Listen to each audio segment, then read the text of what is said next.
Rich mom, poor mom, the twist no one could imagine. In the quiet suburb of Maple Grove, two mothers lived on opposite sides of the street. On one side was Victoria Hayes, known to everyone as the rich mom. Her mansion sat on a sprawling estate, its white marble pillars gleaming in the sunlight. She drove a sleek black Mercedes, wore designer clothes, and hosted extravagant parties that made everyone in the neighborhood envious. Victoria was tall, elegant, and always composed, exactly the kind of person you'd imagine when you thought of wealth and success. Across the street, in a small, modest home, lived Emily Watson, the poor mom. Her house was much smaller, its paint peeling slightly from the weather, and her old station wagon sat rusting in the driveway. Emily was the mother of two, a single mom who worked long hours at a local diner to make ends meet. She wore second-hand clothes and was often seen at the neighborhood food pantry. The community admired her for her kindness, but pitied her circumstances.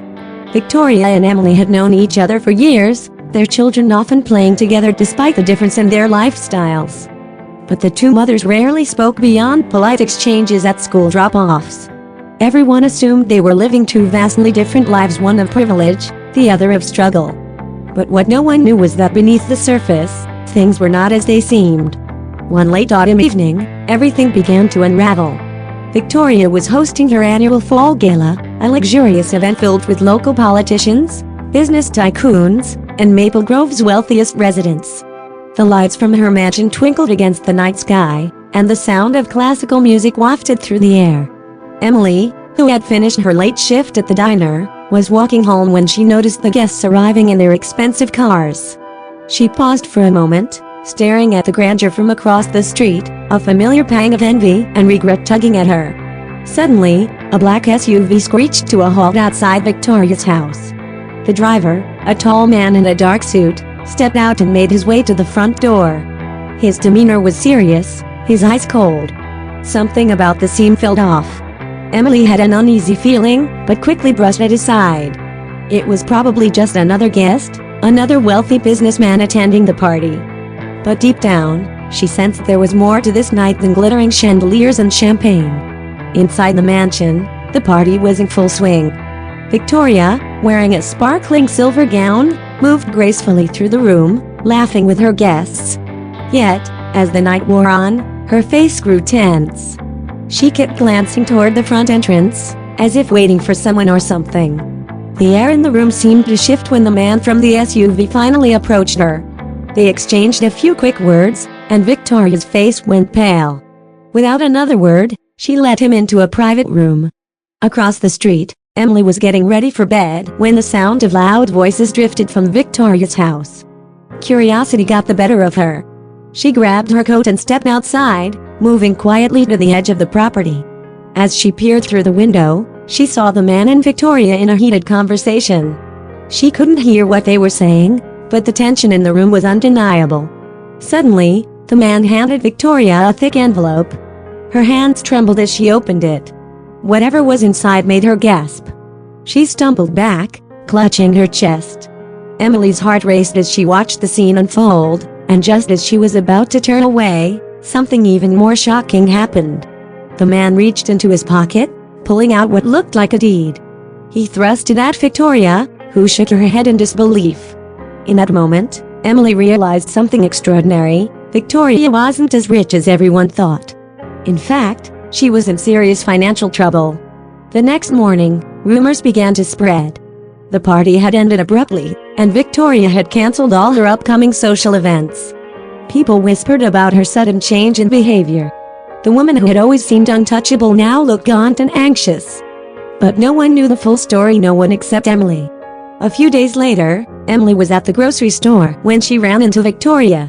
The rich mom looked exhausted, her eyes hollow, and her once pristine clothes slightly wrinkled. Emily hesitated but then approached her. "Are you okay?" Emily asked, her voice filled with genuine concern. Victoria blinked, clearly surprised by the question. She hesitated for a moment before answering, "No, I'm not." To Emily's shock, Victoria invited her to have coffee. As they sat down at a small cafe, Victoria opened up in a way Emily had never imagined. she revealed that her husband had secretly drained their accounts through bad investments and gambling. He had disappeared, leaving her with nothing but the appearance of wealth. The man from the SUV was not a business associate, but a lawyer representing her creditors. The mansion, the cars, the designer clothes, it was all being repossessed. In a matter of weeks, Victoria would be homeless. Emily listened, her heart aching for the woman who had once seemed so untouchable. She had lived under the illusion that Victoria had everything, but now she realized they were not so different. Victoria was fighting to hold her life together, just as Emily had been doing for years. As the weeks went by, the inevitable happened. Victoria's mansion was sold at auction, and she was forced to move out. The community buzzed with gossip, but Victoria remained silent, her once sparkling presence now a shadow of what it had been. But there was one person who reached out, a person no one would have expected. Emily. In an act of quiet kindness, Emily invited Victoria to stay with her until she could get back on her feet. The two women, once separated by wealth and status, now shared a humble home. They worked together, finding ways to support each other in ways they never imagined. And then, the twist no one could have predicted. One evening, as they were sitting at the dinner table, Emily received a letter in the mail. Her hands trembled as she opened it, and as she read the words inside, tears filled her eyes. It was a letter from her late grandmother's estate, informing her that she had just inherited a large sum of money, enough to buy Victoria's old mansion outright. All those years, Emily had struggled, not knowing that she was the true heir to a hidden fortune. Victoria sat in stunned silence as Emily read the letter aloud. The irony was undeniable.